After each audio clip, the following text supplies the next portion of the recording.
आज मैं तुम्हें लूणा हमारे मन और हमारी इंद्रियों पर नियंत्रण करने का रास्ता बताता हूँ और ये कैसे काम करती हैं और कैसे उनको वश में किया जाता है। उनका हर एक तरीका तुझे समझाता हूँ। मन का क्या तरीका है, इंद्रियों का क्या तरीका है, कौन सी इंद्रियां कहाँ से शुरू करती है, मन कहाँ से शुरू करता है, हर भोग को भोगने के लिए क्यों आतुर होता है।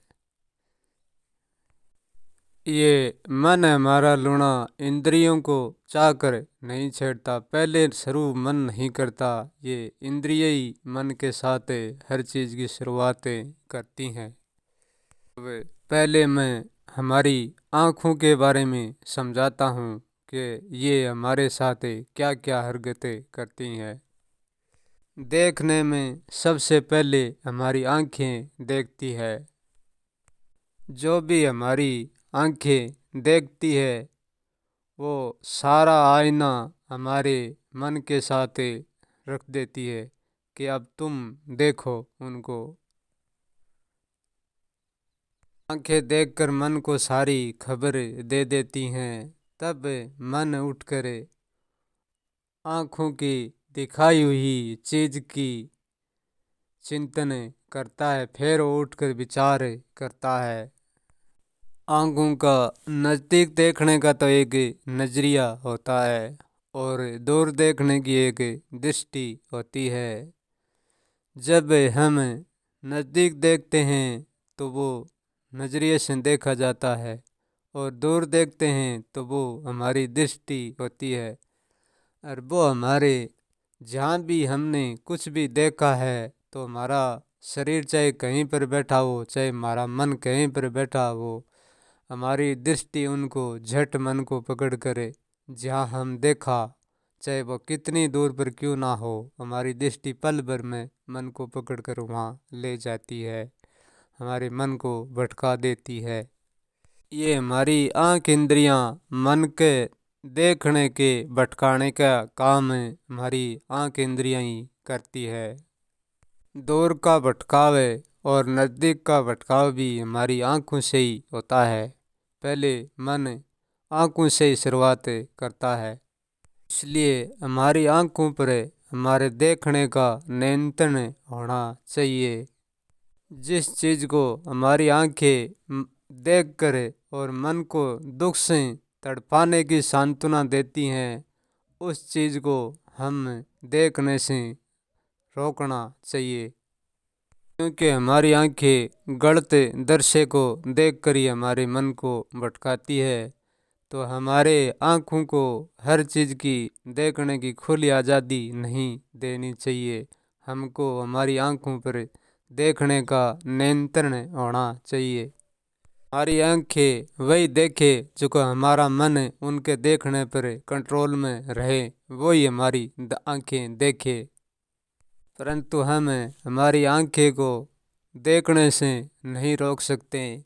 देखने वाला तो दिख ही जाएगा हर तरीके से, परंतु हम हमारी आँखों का जो भी देखना है उसको मानना न मानना हमारे बस में है। हम बुरे विचारों को नहीं मानेंगे तो हमारा मन भ्रमित नहीं होगा। यदि हम अच्छे विचारों को धारण करेंगे तो हमारा मन अच्छे बनने का प्रयास करेगा। और आँखों तो दोनों दृश्य ही देखने पर सक्षम है और दोनों ही देखती हैं और देखना ही पड़ेगा, परंतु हमारे मानने पर दारोमदार है।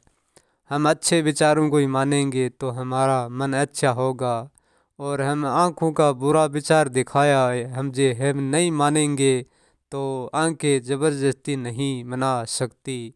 ये हमारे मन पर है और हम पर है कि आँखों को हम देखने से रोक नहीं सकते। हमारे आँखों के दिखाए हुए दृश्य को हमारे मन को हम चिंतन करने से रोक सकते हैं, ये हमारे हाथ में होता है।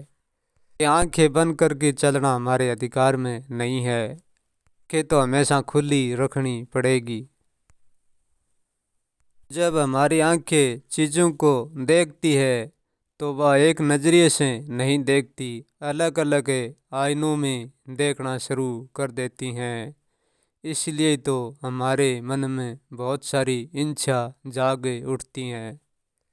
जब आँखों के जगाने पर हमारा मन पूरा सक्रिय हो जाता है तो फिर हमारा मन आँखों के दिखाए हुए रास्ते पर अपने शरीर को कर्म करने के लिए ले चल पड़ता है। मन अकेला अपनी तरफ से नहीं जागता, हर एक इंद्रियां उन पर शिकायतें करती रहती है। इसलिए मन को लूना जागना पड़ता है। मन कोई बुरा नहीं है और हमारी आंखें भी कोई बुरी नहीं है। बुरा है हमारा दृष्टिकोण, बुरा है हमारा सोचना, बुरा है हमारा विचार। यदि हम हमारे विचारों को शुद्ध रखेंगे तो हमारी आंखें बुरा विचार देखकर भी अनदेखा कर देंगी। जितना हमारा मन विषयों में आनंद लेता है, इनसे कई अधिक ज़्यादा विषयों का आनंद हमारी आंखें लेती हैं। मन हमारा दुख देखने से डरता है, परंतु हमारी आंखें दुख देखने से डरती नहीं है। जब हम हमारे मन को नियंत्रण में कर लेंगे तो हमारी आंखें चाह कर भी कुछ नहीं कर सकती। जब हमारा मन निर्मल हो जाएगा तो हमारी आंखें अपने आप ही मन के साथ निर्मल हो जाएगी। कब्ज में मन को करना है, आंखों को कब्ज में नहीं कर सकते। मन को मौन कर चल सकते हैं, आंखें बंद कर नहीं चल सकते।